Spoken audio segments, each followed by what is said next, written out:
There's been a market here since the Middle Ages.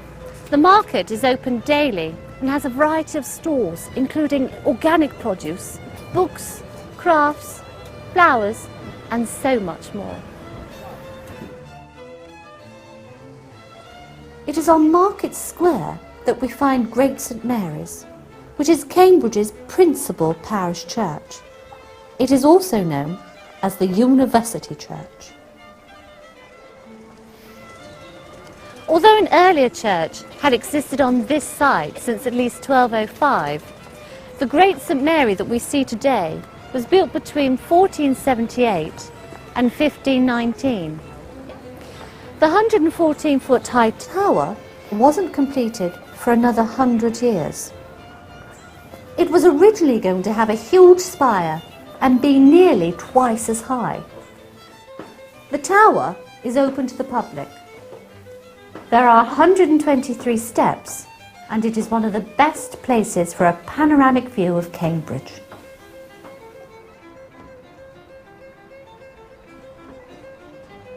The most impressive view from the tower is without doubt the view of King's College Chapel, which we will see later on our tour. Great St Mary's Tower also overlooks the old school buildings, which are the administrative centre of the university.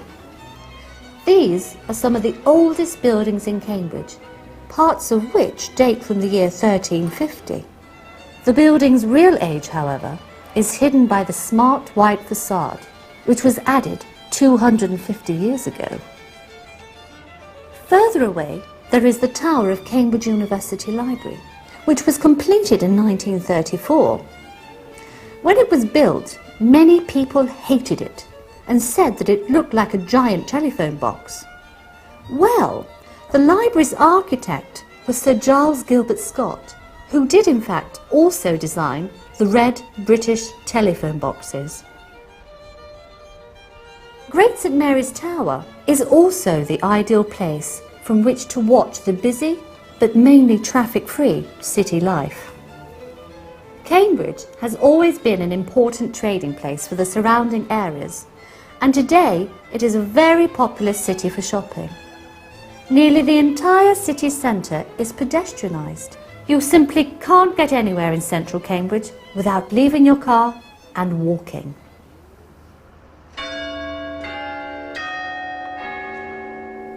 The chimes of Great St Mary's Church sound like they have been copied from Big Ben at Westminster.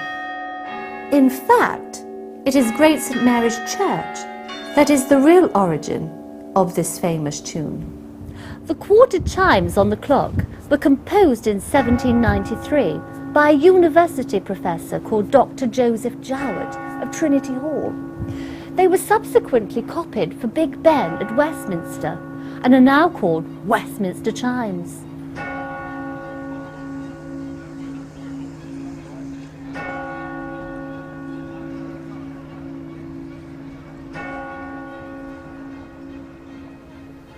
The University of Cambridge consists of a number of different colleges.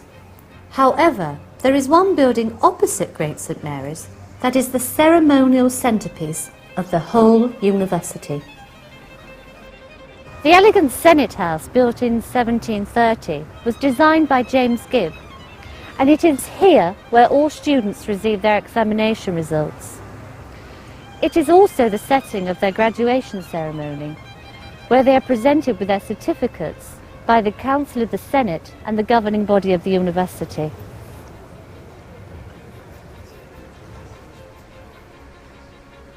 The Senate House was the victim of a student prank back in 1958.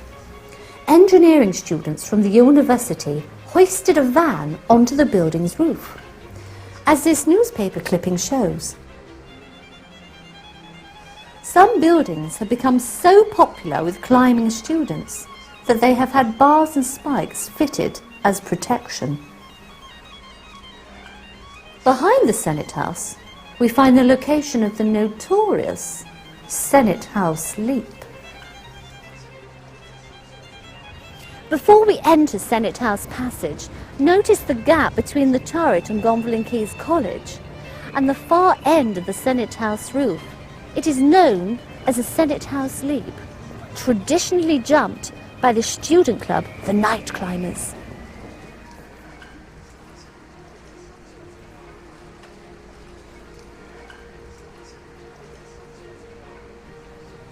Further along Senate House Passage is this splendid Gate of Honour, which belongs to Gonville and Caius College. Dr. Caius refounded the college in 1557 with 3 gates symbolising the student's academic life. The Gate of Humility, the Gate of Virtue, and finally this one, the Gate of Honour, where it is tradition that the students of Gonville and Caius pass through here and straight into the Senate House to receive their degrees.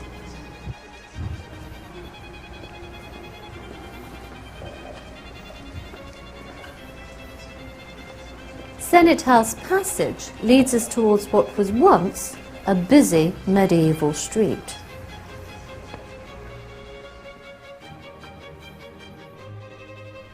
This used to be one of the main streets in the city. That was until Henry VI built his college across it, King's College.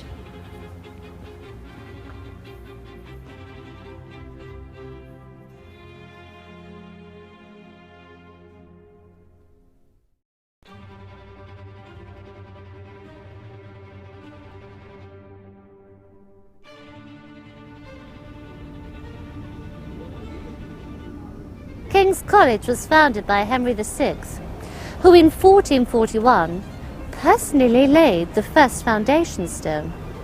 It resulted in the demolition of a quarter of the medieval town of Cambridge.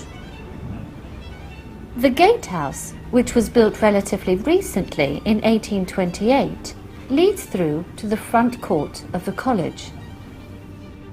The fountain in the court shows Henry VI holding his will and intent, which represent his determination that the college should be built even after his death. Originally, all the student places at King's were reserved for boys from the exclusive Eton College. Thankfully, over the centuries, that has changed, and now nearly 3/4 of the British students that come to King's have been educated in state high schools. The chapel is one of the finest examples of late medieval architecture. Construction work finally finished on the chapel in 1544, about 100 years after King Henry VI had originally laid the foundation stone. The sheer size of King's College Chapel is quite breathtaking. Its magnificent fan vault ceiling is 80 feet high. It is one of the finest buildings of its kind anywhere in the world, and is the most famous building in Cambridge. Henry Tudor, who became King of England at the end of the War of the Roses, paid for the stonework of the chapel to be completed. He adorned the chapel with symbols of his new royal Tudor dynasty. Above the west door of the chapel, we can see the crowned Tudor roses. They combined the Lancaster rose and the York rose, which were the symbols of the 2 previous warring royal dynasties. The chapel has some of the best preserved medieval glass anywhere in the world. The windows are so precious that they were removed piece by piece and stored safely for the duration of the Second World War.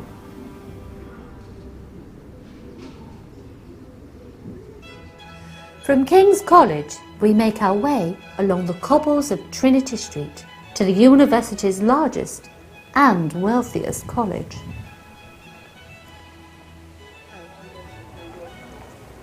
Here we are outside the gates of Trinity College, founded in 1546 by King Henry VIII, which was one of the last acts he ever performed, because 6 weeks later he died.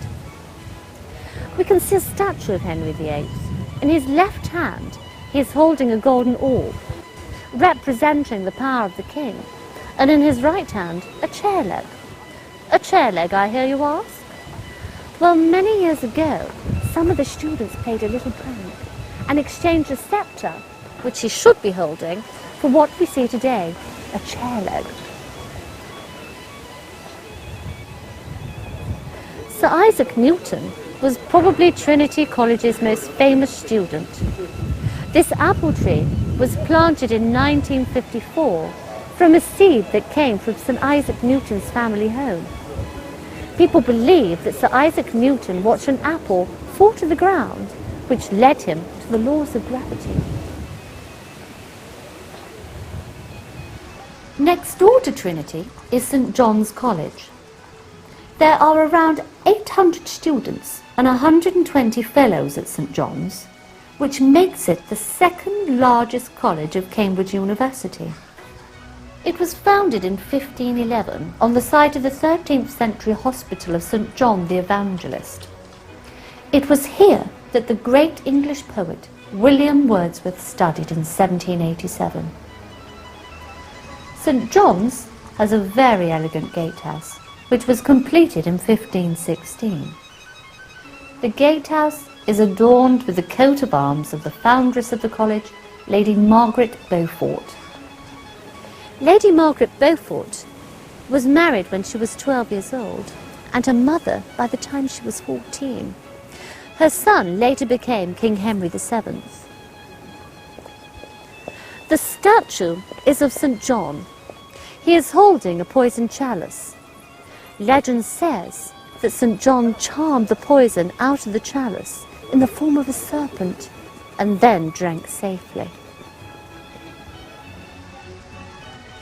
The Victorian Gothic chapel at St John's College was designed by the celebrated architect Sir George Gilbert Scott and completed in 1868.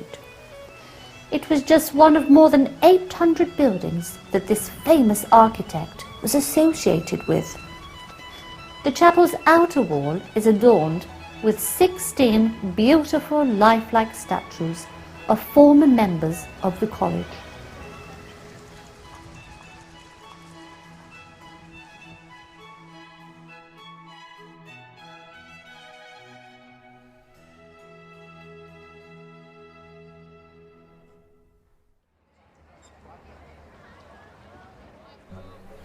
Of course, no visit to Cambridge would be complete without going on a punt along the River Cam.